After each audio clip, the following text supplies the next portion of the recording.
I woke up as any other normal day in my life. Today I had the morning shift, so at 4:15 in the morning I had breakfast with my partners. 20 minutes later I was in my office reviewing my agenda for that day while watching how the prisoners attended the bell. I love watching them fighting while trying to withstand the temperatures on a cold winter morning. It's the least they deserve. I took my uniform and at 5:30 I had the first questioning of a man who had a book prohibited by the regime, severely disrespecting and violating the great regime. It was easy to make him understand why he shouldn't do that again. I didn't even have to torture him to know from where he obtained the book. Later, my partner brought to the prisons 2 infractors that were caught trying to escape the camp. We didn't have tries of escaping from the prisoners since 1 month ago. Of course, they were going to be killed, but by torturing them, we figured out they bribed a couple in exchange of food. They were tortured and beaten until they couldn't even stand. At 20 to 1, I had lunch with my partners.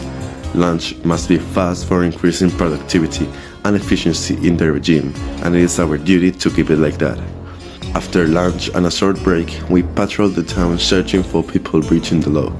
We found a father whose son was trying to desert the army, and after intimidating him, we discovered his son had escaped to Burnout 2 days before. Besides from that, we didn't find any other infractors, and at 5 in the afternoon we came back to the camp and I filled the daily report. At 6 in the evening I had dinner with my partners. We all like to try and guess how many prisoners we will have to torture or question the next day. It is like a little game that helps us forget for a while that things are happening because of the war. I leave the camp and I see my wife finally at home. I miss her so much during all the day, but my responsibilities are priority, discipline and sacrifice for my nation. Although I know work is endless, this night gives me a few hours of sleep and rest. Tomorrow will be another day. I screamed to my mom as I was getting separated from her along with my sister, just as we arrived at the concentration camp. I didn't know it then, but that would be the last time I would ever see her. They took me and my twin to a room full of other twins, but what I saw there will haunt me forever. I was only 11, and laying on the floor, I saw the dead bodies of 3 girls. That was the first time I ever saw a corpse, but it wouldn't be the last. The people who call themselves doctors would strip us of our clothes and start measuring every centimeter of our bodies.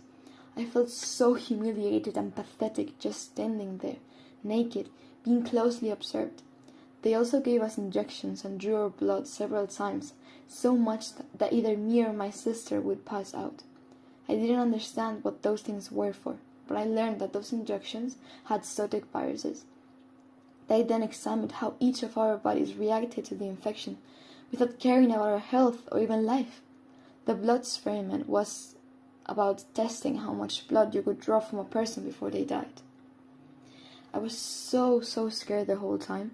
Me and my sister were lucky enough, but what I saw those people doing to other twins was awful. Some had chemicals poured into their eyes to try and change their color, seeking that ideal image of the iron race they kept talking about. But in most cases, they just ended up blind or even losing their lives. Others faced a worst fate, from surgeries without anesthesia, excising organs and more, to some crazy experiments like sewing 2 4-year-old twins by their backs, with even their blood vessels being connected. I was terrified when I saw those poor babies turn into that abomination. Finally, if one of the siblings died, they immediately killed the other and performed the autopsy at the same time. Or in some other cases, they just kept experimenting on the survivor. Everything done there was diabolical and not human at all. Aside from the clinic, we lived in a separate barrack with all the other kids, and were given more food than normal prisoners, and a little bit of a better treatment.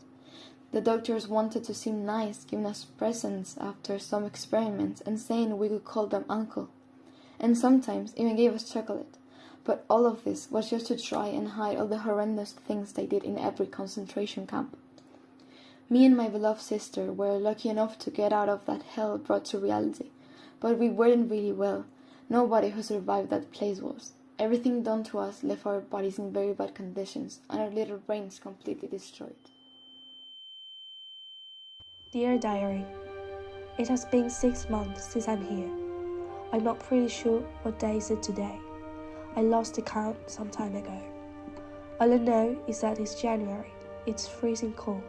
It has been snowing for so long that there is now melted ice inside the barracks. If I hadn't been captured, I would be celebrating my 18th birthday with my parents and my little brother, Gabby. He's only 8 years old. When I arrived at the camp, my name was changed to a number. I'm no longer Hooch. That's my real name. Now, I'm the number 97798. This number is tattooed on my skin, remind me how useless I'm for the pure race, German soldiers. All my dreams have been destroyed. Every morning, we wake up before the sun rises, weak from hunger, for the only purpose to work with the last drops of energy I have left. The guards don't take their eyes off us. They are waiting like hyenas for us to commit a mistake, to eat us like if we were dogs. All they do is shoot whoever they find too slow or useless. All I can do is watch how the body of someone take its last.